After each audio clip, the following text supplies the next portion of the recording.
the nation united this weekend for a spectacular coronation enjoyed by billions of people of all races across the globe. But unfortunately, woke race baiters at ITV seem determined to drag the British royal family into another manufactured race row. And after doing some digging, my team has uncovered more evidence of anti-white rhetoric in ITV's coronation coverage from none other than their royal editor, Chris Shipp. I've seen there have been all sorts of subtle changes, some subtle, some not so subtle, clearly, but that was one of them, wasn't it? The foreign royals attending a coronation. And the attempt to introduce some kind of diversity, I thought that, you know, a lot of the times it did look very white. It did look kind of like it probably did in 1953. The diversity was there. Perhaps that's something that they could have increased in some way.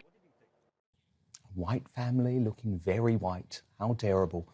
This came fresh off the back of Bridgerton actress Adjoa Andoh berating the terribly white balcony on Saturday afternoon. That we've gone from the rich diversity of the Abbey to a terribly white balcony. I'm very struck by that. And if you thought ITV might be finished, think again. Just this morning, the undisputed queen of the race baiters, Dr. Shola, continued the vile, unchallenged attacks on Good Morning Britain. Slimming down the monarchy as a sign of modernity is an insult to our intelligence, okay? Not only is this pale, stale, and predominantly male, right? It sends a powerful message of maintaining the hierarchical divide of class, race, wealth, and privilege.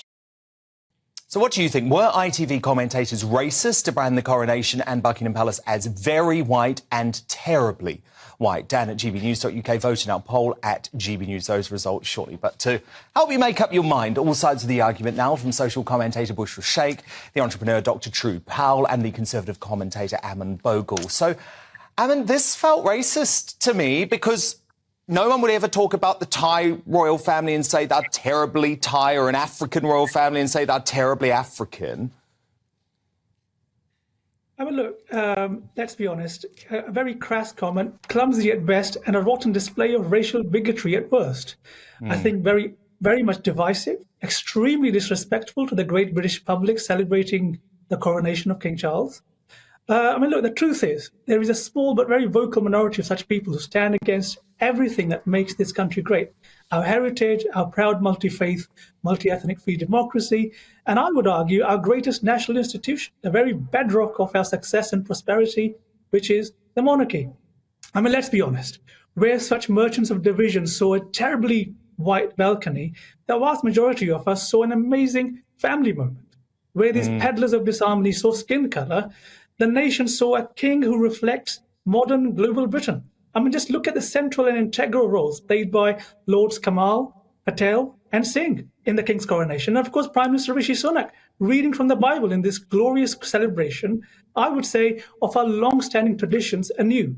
Look, I think the King is the very definition of what global Britain today stands for proudly, as the most welcoming, warm-hearted nation on the face of this earth.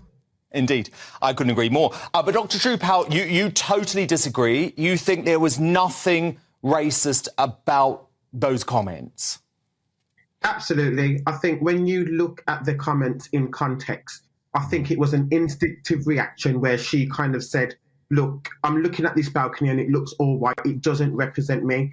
And yes, the royal family are all white, but there's two things here. The royal family had an opportunity to diversify their family and they totally disregarded that opportunity with Meghan. But secondly, and more importantly, it wasn't just the family. How did they do that, True?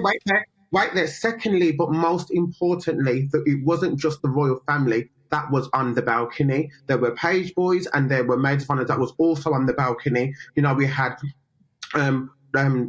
Berkeley was also on the balcony. He's of no relation to the royal family, but he was on the balcony. Okay, so you think people should have been picked specifically because of their skin colour? I just want to ask you a question, True.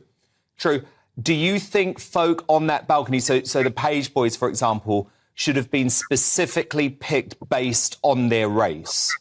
Absolutely not. What I think is that there was an opportunity where the royal family could have and the monarchy could have lent itself to some more diversity. And if that meant to go out and explore diversity so it represents different people, then they should have took the opportunity. It was a complete and utter missed opportunity. So when Adjoa made that comment, that is what she's referring to. Why have we missed an opportunity here where we could have... Okay, but she didn't say that. She didn't say that. She said it was terribly white. And by the way, on the Meghan issue, she was the one that decided to go. She was the one that made false claims of racism. So I just want to point that out. But why did she go? There was an opportunity. She was in the royal family for a long time before she left. She went because she wanted to make the big bucks, the big moolah in Hollywood, and she didn't want to turn up at community centres in Nottingham and worked hard for the people of Britain. That's the reality. But look, True, we'll come back to you. I want to bring Bushra Shaikh in. Bushra, where do you stand on this? From her mouth. I can. Honestly, True, like, you've got to call it out for what it is. I'm the first person to talk about racism. I'm the first person to speak up about it, and we have to call it what it is. This idea that she was struck by whiteness is ludicrous. It's absolutely bizarre. Who is struck by any kind of colour? That means you have covert racism inside your mind.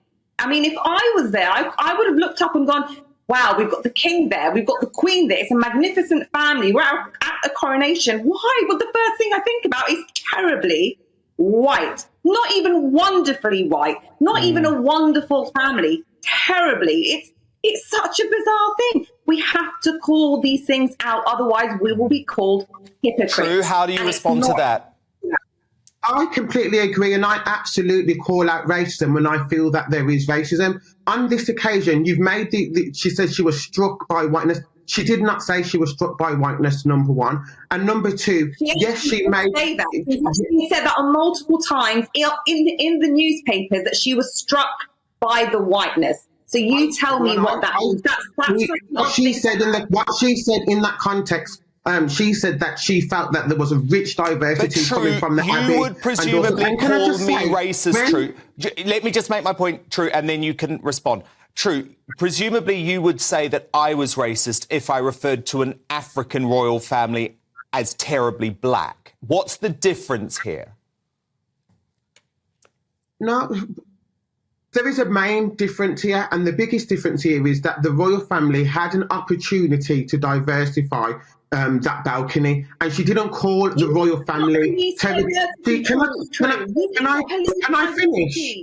I finish? She did not call the royal family terribly white. She called the balcony terribly white. Yeah, there wasn't which is the working members of the royal family. No, there wasn't. As I said earlier, let Aman come in because he's been waiting patiently. Aman, you come in now. I mean, look, I think as Bushra said, the first thing that came to her mind was, oh, look how terribly white. I mean, what about the magnificent moment of family? The fact that King Charles represents all of us. And let's be honest. Yeah, but on the balcony it was. The royal family had put up some, diversified, as in your words, True, the other people on the balcony. People like you would be the first to say, oh, look, they're just tokens. That's what people exactly, like and surely we don't want that. We want people to be there genuinely. Look, fascinating debate. Exactly. Thank you so much. We'll have you all back. Aman Bhogal, Bushra Shaikh and Dr. True Powell. But who do you agree with? As new footage emerges of the ITV royal editor Chris Shipp dismissing the coronation as very white. Was it racist for actress Adjoa Andoh to call the Buckingham Palace balcony terribly white? From Cerna on Twitter. I believe it was blatantly racist and should have been challenged immediately. If this comment was made about any other ethnicity, then it would have been handled in a very different way. From Kit, disgusting language in this day and age when equality is supposed to be valued. These hypocrites want nothing but hatred and segregation. And Christine writes, as a black woman, I received insults for cheering on my king at the weekend. The media is nurturing an ideology that says the monarchy is a hateful, racist institution. It's divisive, absurd and very dangerous. And your verdict is now in. 89% of you agree that it was racist for Adjoa Andoh to call the Buckingham Palace balcony scene terribly white. 11% of you say it wasn't.